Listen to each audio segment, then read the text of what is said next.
Bonjour, ceci est une démonstration concernant DataDirect Open Access SDK et plus précisément la nouvelle version qui sera disponible fin juin. L'idée c'est de ne pas avoir à configurer la partie IP, donc tout ce qui est effectivement configuration au niveau Java va être simplifié. On aura précisé effectivement un Data Access Interface Provider qui sera générique, une connexion sur la partie App Server qui sera définie au niveau paramétrage, et à partir de ce moment-là, on aura simplement à définir au niveau ODBC effectivement le DSN correspondant. On peut tester ici. Par exemple, j'ai défini une data source que j'ai appelée OpenEdge ABL qui pointe sur un service data source OpenEdge ABL sur le port 19988 sur la partie Management Console DataDirect. Donc à partir de ça, cette partie reste complètement générique et on peut développer sur la partie Progress le source correspondant à ce qui s'exécuta sur l'App Server.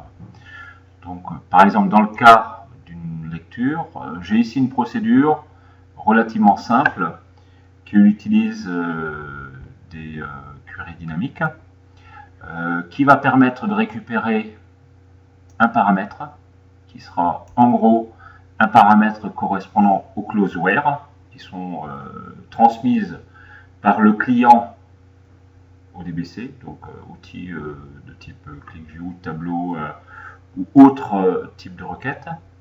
Et ici, on a un paramètre en retour qui est une table TT Customer. Cette table qui a une structure qui ressemble à la table Customer de la base Port 2000. La seule différence, c'est qu'on a restreint le nombre de champs et on a un champ Total Order qui sera l'agrégation du montant de l'ensemble des commandes. Donc ici, un bout de code correspondant au calcul de ce total de commandes par client qui sera renvoyé au niveau de la sélection. Donc l'idée effectivement c'est qu'on puisse trapper cette clause where. Pour les besoins de la présentation, j'ai mis ici un message qui va exporter dans la log au niveau App Server le query qui sera utilisé. Donc un exemple d'utilisation, ce serait par exemple d'utiliser la partie Interactive SQL. Donc là je suis connecté à ma source de données OpenEdge APL et je peux lancer par exemple un select. Donc, dans l'exemple ici, select name country sales reps total order from custom puisque c'est le nom de la procédure, on aurait pu l'appeler différemment pour être un petit peu plus conforme au nommage par rapport aux données qu'on va manipuler. Donc from custom where country égale USA and sales rep égale DOS or country égale France. Donc ça c'est un exemple de query qui va renvoyer un result set avec je dirais une clause where associée. Donc si on regarde ici le rafraîchissement de la log au niveau App Server, on va voir effectivement cette clause. Donc dans le paramètre VSIC, on retrouve la clause where qui est définie.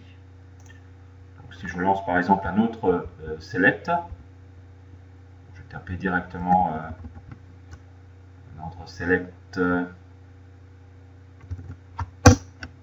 étoile from custom where country égale France. Je vais vérifier au niveau de la log. Je vois effectivement la clause where correspondante. Donc ça, on peut le faire aussi à partir d'un outil de type tableau.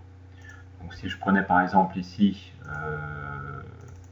vais faire la même chose, je vais prendre dans la liste, je vais prendre uniquement les pays, France et USA. Donc, je vais rafraîchir. Exécute query. Je vais vérifier. Country égale France, or country égale USA. Donc on retrouve le query à partir d'un outil frontal de type BI. Donc l'idée, effectivement, sera de simplifier la partie codage, de la ramener uniquement ou essentiellement à la partie App Server. On voit que on a ici ce paramètre d'entrée qui est le paramètre correspondant au Closeware, qui est directement défini dans la partie Data Access Interface Provider qui est fournie par Progress. Donc le travail n'est plus à réaliser. Dans la partie query ici, bon, je fais un query sur la table Customer où j'utilise cette Closeware.